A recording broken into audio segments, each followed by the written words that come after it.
Hello again, everybody, and welcome to the Tom Sawyer Show here on HPC TV 25. We are brought to you by Wellington's Pub and Grill. I'm Justin Barrientos. Thanks for joining us. And again, as always, Tom Sawyer joining us. A really good win against Bemidji State, 27-14 on the road. Anytime you can win a game on the road in the NSIC, it's a good day, right? Yeah, especially up north. We caught a beautiful day. I mean, it was 57 degrees and breezy, but for being on the lake like that, it's a beautiful setting for a football game up there, and we just caught the right day and played extremely well. All right, Sam Santiago Lloyd. Maybe we can take a little credit for that because he was on the show last week, but 231 rushing yards and a pair of touchdowns. That's the fifth most in a single game in Warrior history, just the 16th time someone's run for over 200 yards. Your reaction to his day? Yeah, the 60-yarder called back.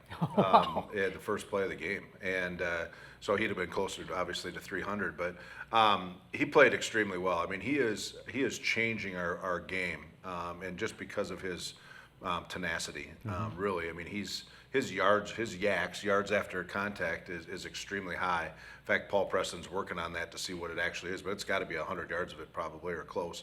But really a testament to not only the way that he's running the football for us, but we started 4 freshmen and a sophomore on the offensive line this week. So going against the old Gang Green defense up there at Bemidji, who was very good. I think they were 3rd or 4th in the league in overall defense, and they were number 1 in the country in red zone defense. So we really did some nice things on the ground and play action pass, and that was the game plan. But Sam is an inspiration because when he's carrying a guy, in fact, there's one highlight where he carried a guy for about 12 yards on his back like he was a gnat. And he just running while they were tackling him, there was another guy on his back. And it's just inspirational for everybody else. If that kid's going to work that hard, I want to work that hard too. Well, one of the things that we always look for in your games and in high school games that we cover too is the running backs, if they keep their legs moving after contact, like you said, and then falling forward instead of falling backwards. And I mean, that's just something that Sam does. Yeah, and we pride ourselves in that. Paul Preston's doing a nice job coaching him. He's back with us, and he was the same way, maybe a little smaller in size, but the same kind of work ethic, and especially on game day. And Sam's one of those guys, the more he goes, the better he gets. And he's always been that way. Landon Jacobson is the same way. And even Johnny and Miggy, those guys are those kind of players. But Sam's got it going right now. It's fun to watch him. He's a great kid, and he works hard and never says a word. All right, and then the rest of the offense, Burke was hit quite a bit, but he still kept getting up and kept going. Yeah, they're a pressure defense, and they're going to keep coming. And, we had a couple drops along the way along with that, but Owen did a really nice job hanging in there, throwing the ball. We had one touchdown, like I said, called back. We had another one that just was overthrown to Sawyer Molly, and so we're still not quite there in the passing game. And we knew going in that we may have to deal with a couple of mistakes up front. But one kid that we started, Declan, he's a true freshman. I mean, a year ago he was playing in Mesa, Arizona, the high school team, and all of a sudden you got people flying all over the place. It's confusing, it's fast, and they're good.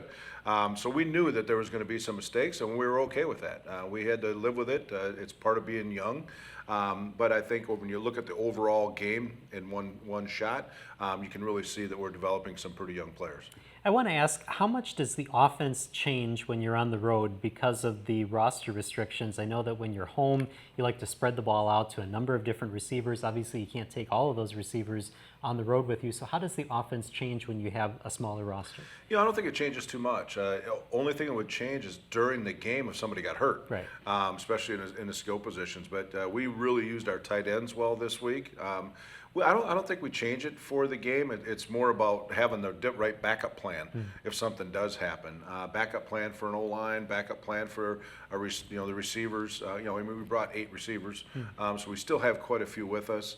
Running backs, we have 4 there. The backup plan this week is we only brought 1 kicker, and Paul Ortiz, he kicked and punted for us. So our backup plan was Ethan Wittenberg. Okay. And he's a soccer player coming out of high school, so he got repped up all week.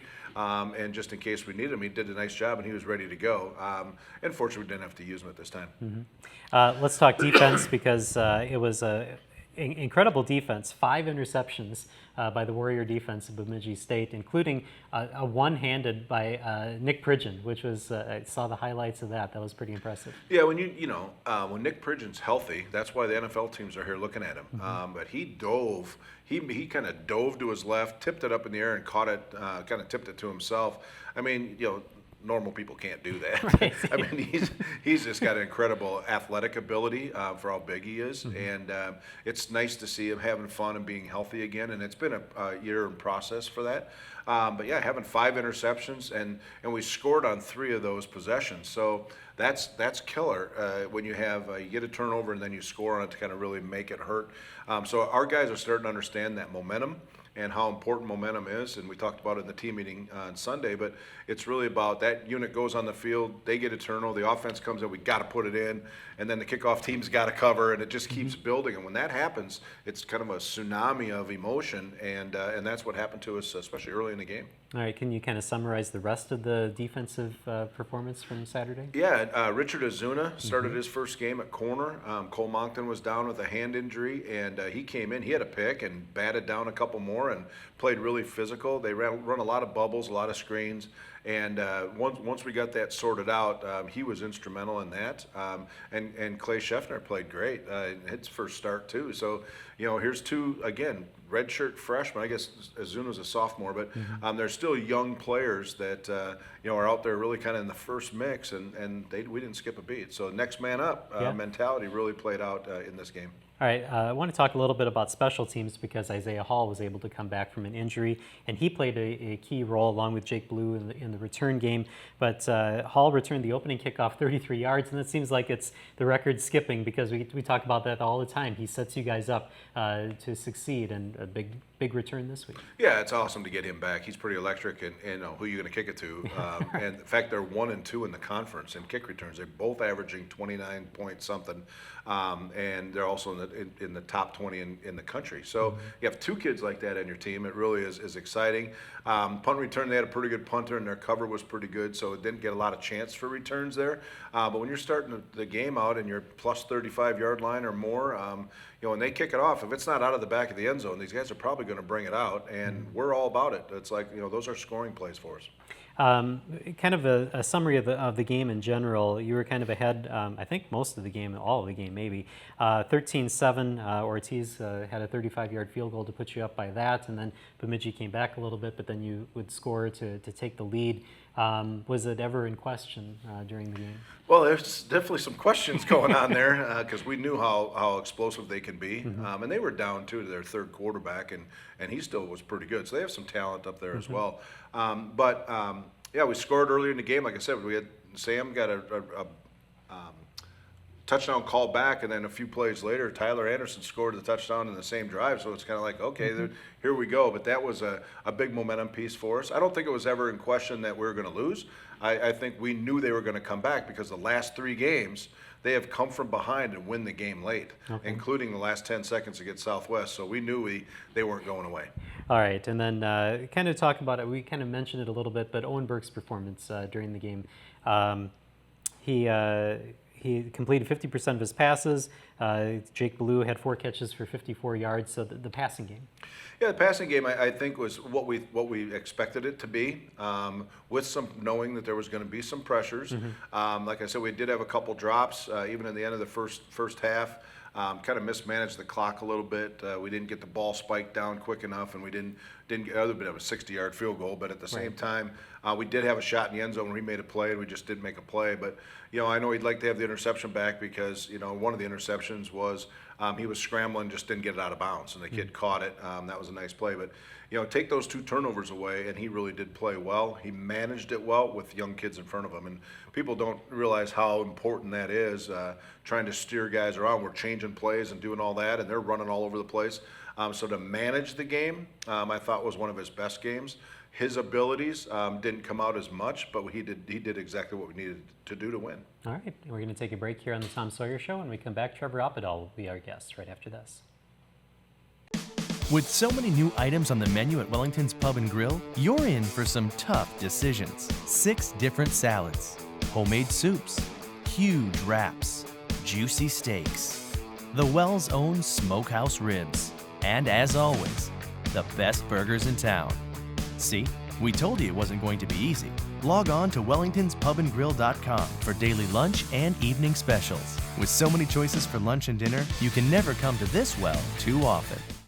And welcome back to the Tom Sawyer Show here on HBC TV 25. We're brought to you by Wellington's Pub and Grill. Trevor Oppedahl joins us. Thanks for being here today. Yep, thanks for having me. Now, you're a redshirt freshman on the offensive line. You heard what Coach Sawyer was talking about. We'll get to that in the game in just a minute. We always like to go back to your high school days, but before that, I want to get to after your high school, or maybe about senior year. You committed to the University of Minnesota, and then you decided not to commit to Minnesota and came here to Winona State. Can you talk about what happened during that process? Well, it was just kind of a realization period for me. I grew up in a small town. Big towns weren't really my thing. You know, I didn't really know my way around Minneapolis that well, and Winona just seemed perfect for me, growing up in a small town. That just seemed like the best option. All right. One of the things that I saw in your Blue Earth career was that you participated in the 2017 Minnesota Football Showcase, which was played at US Bank Stadium. Can you talk a little bit about that? Yep, that was a good time to really learn how to, manufacture an offense in a short period of time, 3 days, to learn a whole new set of plays and compete at a whole different level than any other high school game that you could ever be in. And I thought I played really well. Our team played really well. We had a really good offensive line and a good defense that helped us get the win. So All right. it was a good experience. You know, coming in, I remember you being at the spring game, talking about the recruiting process, and after the game, you came up to me and said, "Coach, I think I'd like to come here." And I really hesitated about a nanosecond because really the recruiting had shut down because of your commitment. So we're not going to call people once they're committed. But I know that our staff and Coach Claw and everybody was very excited. But what do you think when you first got to Winona then, and when did you really decide that you knew that was the right place and the right place to be? Well, I noticed how the team was talking and how they all were together, and the recruits really helped too. They were really supportive and really wanted me to come, and they were really welcoming for me. So it really helped me, after all the stuff that happened during the year. So. Well, how was it? I'll just jump into this game then. Up at Bemidji, all of a sudden you're like one of the guys that got the most starts. Yep. You and Squeeze, and all of a sudden you got these other guys that are really even younger than you playing with Declan. How did your role change as now one of the guys they're all looking at for the right decisions? If you think about it, nothing really changes. You just continue to keep playing the same game. Our coaches really helped us prepare a lot with the way we practiced this week, and we just came to compete, and everybody was ready to go. So good. One of the things we always talk about offensive linemen is the chemistry that you have to play together as a unit and to make sure that everything is successful.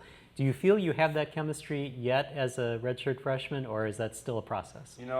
I actually do think we have something going right now. We're really starting to come together after these last couple of weeks of practice. We've been practicing really hard, and our coaches are just making it really easy for us right now to get through practice and make sure we know what we're doing and having confidence for the game days. All right, and then we always say, offensive line, you don't get a lot of stats, you don't get a lot of glory, but you have other intangibles besides just blocking for running backs and for the quarterback. If a mistake is made and there's an interception or there's a turnover, you have to go track them down. Yep. And you did that this week. Interception was returned for 53 yards, and you tracked down the cornerback to get that tackle. Can you tell us what happened in that play? Well, I came off my block, and a guy came off the sideline. I thought I had a good enough angle. I mean, I learned from previous games where it was actually the same sideline where I came down and I missed him. I didn't get the tackle that time, but I kind of, had more experience at that point. So I came down and tracked him, got the tackle, and came off to the sidelines, and that was it. You look at kind of in the trip, and one of the things I don't think people understand at 6'7" and over 300 pounds, the volume of food that we put in people. And we had a guest with us this week on the trip too, and he was amazed. How important is that, the Friday meals, the Saturday meals, and putting a trip like that together? How valuable is the food intake for, especially the big guys? Yeah, the food is great. We really do appreciate it because sometimes we don't even get enough food here. Sometimes we need to, make extra trips to calf or whatever we need to do and get more food in us. So the extra food really helps. The subs, the food that gets put in front of us is really good for preparing for a football game. Okay. All right, last question then. What is a usual game day meal for you? Usually we just we go somewhere on the travel team or the days before home football games. We go to the calf and eat whatever they have there for us, and then at 9 o'clock or so we go and have a sub and some cookies and milk and call it a night. Yeah. Do you have something that's a go-to meal for you before a game? Any superstitions like that? No, not really. I kind of just eat whatever's put in front of me. Right, very good. But that was a change for you, really, because when you first got here, you were struggling to keep weight on. Yep. And because he's kind of a finicky eater, actually. And I remember asking you to take pictures of your meals to make sure that we got enough volume in him, because we're trying to put so much mass on in the weight room, especially in the off season. And then, you really have to teach kids how to eat. And we're talking about 5, 6, or 7,000 calories a day, and they're used to eating 2,000 or 2,500 or even 3,000. We're almost doubling that when they get to be 20 years old. So that was quite a change for you. Wouldn't you agree? Yeah, that was a huge change for me. Coming back from wrestling and all that, and trying to be under 285. It's kind of different going up all the way to 300, and yeah, it's a lot of food. It's a lot of food. All right, we're out of time. Thank you for joining us here today, and good luck the rest of the season. Thank you. All right, we're going to take a break here on the Tom Sawyer Show. When we come back, Chris Adams will join us right after this. With so many new items on the menu at Wellington's Pub and Grill, you're in for some tough decisions. 6 different salads, homemade soups, huge wraps, juicy steaks, the Wells' own smokehouse ribs, and as always, the best burgers in town. See, we told you it wasn't going to be easy. Log on to wellingtonspubandgrill.com for daily lunch and evening specials. With so many choices for lunch and dinner, you can never come to this well too often. And welcome back to the Tom Sawyer Show here on HBC TV 25. We're brought to you by Wellington's Pub and Grill. Chris Adams joins us. Thanks for being here today. Thank you for having me. Now, you have an interesting story. You started out here at Winona State for a couple years, and then you left the team to kind of pursue your music career, and then you come back here to Winona State for your senior year. Can you tell us what happened during your off time of football? For my off time, I just really focused on like school and just, like I said, focused on music and stuff. And then, for my last semester here, I just decided why not to come out. So I hit up Coach Sawyer here and said, you got a spot for me. He said, I'd love to have you back. And I met up with the defensive line coach, and he also, welcomed me with open arms, and here we are. All right. One of the things that we always tell guys and is, once you're a warrior, you're always a warrior, and I'm a firm believer in that. And like Chris has done, you get that second chance. You're a little bit more motivated. You're at a different place. He's 22 right now, or 23? 23 years old, much different place than he was back then, but had a significant role before, and now he's got a significant role again. So my question, Chris, is really, that change about when you decided to come walk to my office and talk to me that day. What was going through your mind about how you wanted to finish out your career? At the time, actually, to believe it or not, when I stopped playing football, I really didn't know. I was in like this phase of, can I play at the college level, at a successful level, or not? And I didn't know for a while, and it just took me some time to really think to myself and really just look into myself. And I finally gained the confidence actually to come down to the office and give it a try. And I just took it a day at a time. So I didn't know what to expect coming in. So I came in a little late in the camp, but I came in, motivated, like you said, and ready to go, and just dove into everything just with open arms, and here we are. Yeah, and I think, what we see now is, you were batting balls down the other day and yeah. having some fun and just being that kid and enjoying the game. What's it like out there again? You're knocking down kicks, you're just being you. How fun is that for you? Oh, it's a lot of fun. I don't know. It's now that I'm actually really getting out there and playing, and getting into a rhythm, it's a great time. I get to play with the guys. I still know most of the guys on the team. So, it's always fun making plays, and we can build off of each other.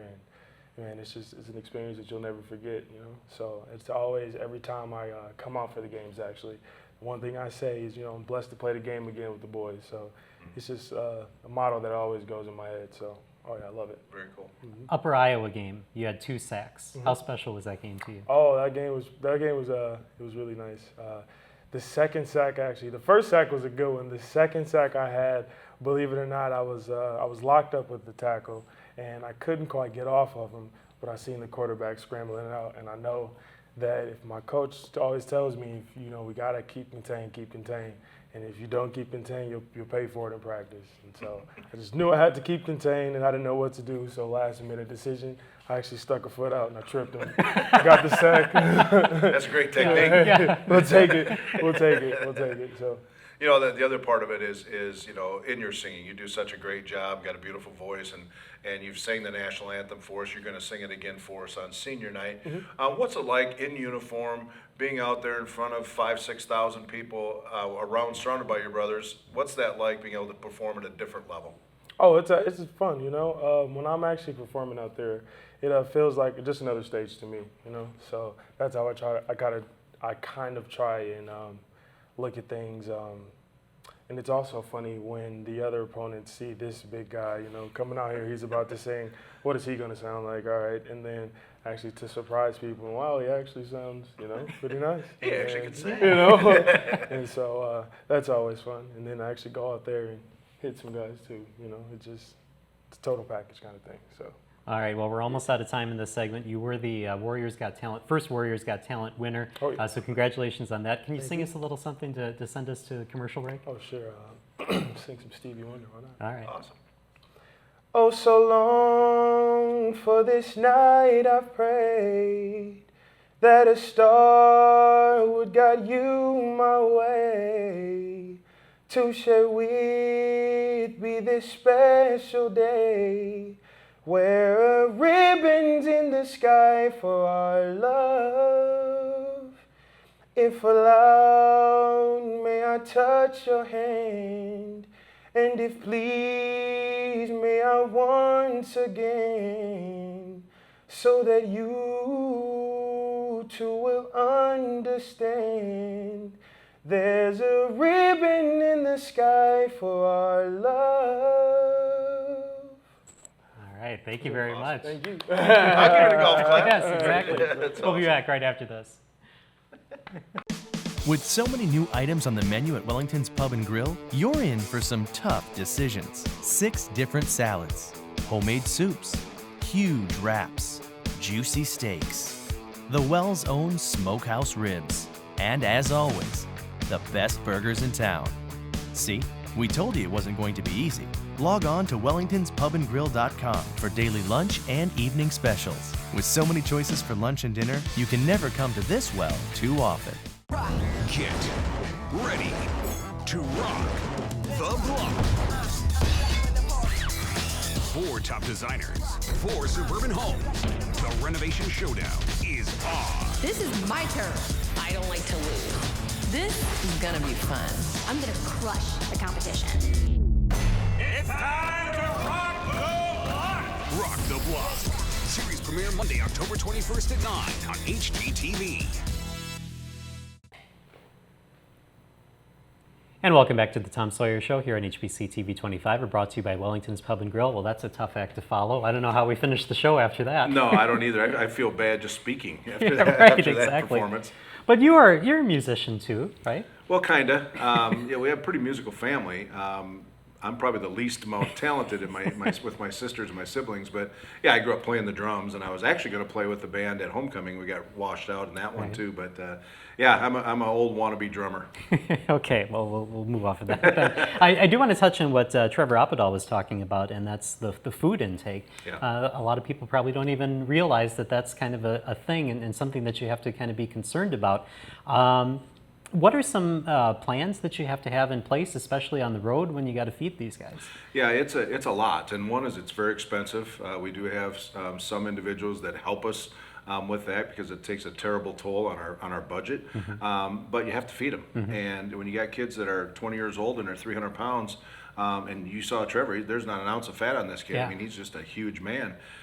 So it is, when we feed our players, really on the road, we start out at noon. as you're getting on the bus and getting rolling. So we feed them at noon, and every time you feed the guys, it's going to be about between $600 and $900 per meal. So it gets to be a lot, but that's just the cost of doing business. And then Friday night is usually our higher level of a carbohydrate. So a lot of times we're doing some kind of pasta, those kind of things, and protein. And then we come back and we do have a sandwich at night at 9 o'clock. We've always done cookies and milk. This year we did add another sandwich that has been fundraised for us to help that and just to put more calories in their body. And that's really a protein blast. And then Monday, or the game day meal, is really a little bit more of their comfort, but it's really a basic all-around meal with eggs and even bacon and those kind of things to get some fatty in there. And then at the field itself, because we eat 4 hours prior to the game, so we really want them on an empty stomach. But we have like peanut butter and jelly sandwiches there. We have sometimes we have some beef jerky for some of those kids that have celiac. I mean, there's a lot of pieces to it. And then we have granola bars, and we have fruits and vegetables that are there for our guys to eat before the game, and even at halftime, we have it in the locker room. So it's a lot. If we could just keep our coaches' hands out of it, we'd be a lot better off. All right. And then how many people do you have like monitoring what the players are eating? Well, we all eat together, Yeah. so we're always there. The staff is. Joe Holtzclaw is kind of our travel coordinator, so we kind of put the menus together as a staff, and so they're pretty consistent. One meal will have more chicken than not, and those kind of things. And try to change it up a little bit, and then we buy local and take it with us, and try to help the people in Winona as well. All right. You are going to be back home this week. St. Cloud State is the opponent. What do you know about St. Cloud State? I know they're a very good football team. Even if they're 3-4, they've had, all their games except one maybe have been within a touchdown or less. They're very good defensively. They're in the top 5 in our league in defense. They're very big up front. So a little of what we've been getting, like with Bemidji, and even Wayne State was a big front. So that'll be a little bit different for us. But they can score points. They hang around, and they lost one in the last minute against Southwest last week. So we know that they're a very good team, one of the top 3 teams in the North. And with a win, of course, it really puts us in position for a lot of things, and also a chance to sweep the North from the games we had on our schedule this year. All right. Injury report quickly before we move on. Isaiah Hall came back, so that was a good thing for you. How are you heading into St. Cloud? Actually, pretty good. We had nothing from the game, so nothing new, so that's good. We'll probably get Cole Moncton back. He didn't play because he had put a pin in his thumb, and I don't know if we'll get Joel back yet, but otherwise there's nothing new. So we'll go with what we got, and hopefully it's good enough. All right, and then one of the things that I noticed when we were talking about the wrap-up of the game and the 5-2 is that postseason is kind of on the horizon now, and you're in the conversation. One of the funny things that I looked at, though, is that if you were in the NSIC North, you'd be tied for first place right now. In the South, I'm not exactly sure where you are because NSIC had Concordia above you, but below Augustana, even though you're 5-2 along with Augustana. Yeah, it's alphabetical. Okay. Yeah, I'll tell you. So we're all in the same boat. It really ends up being, if it was the overall league or we were in the North, and that's what we say, we can win the North with a win this weekend, at least guarantee a tie for it. But more importantly is the South is tough, and we got 4 hard games left. I told our players on Sunday, we got 12 practices left, and that's how fast this season goes. So when you start looking at that, a win against St. Cloud, who's probably will end up above 500, and then with Augustana, who's tied with us, and Concordia, who's tied with us at the end, you start looking at those schools. We'll need some help to probably for a playoff picture would be the Concordia or the Minnesota State and Sioux Falls game, and that time we'll probably have to cheer for Minnesota State. So to get them, a third loss. So there's a lot of parts being played here, but we're in charge of our own destiny. I think that if we did have the ability to go 9-2, that we'd have a shot at going to the playoffs and at least a mineral water bowl because of the wins that we did have so far against Moorhead and Bemidji have really paid off. And now we got Southwest and Augie coming as well after the St. Cloud game. So a lot ahead of us, but I really believe that we're in charge of the whole thing. All right, and it all starts against St. Cloud, so good luck with that game. Thank you, I appreciate it. All right, thank you for being here as well. And thank you for joining us here on the Tom Sawyer Show. We'll see you next time here on TV 25.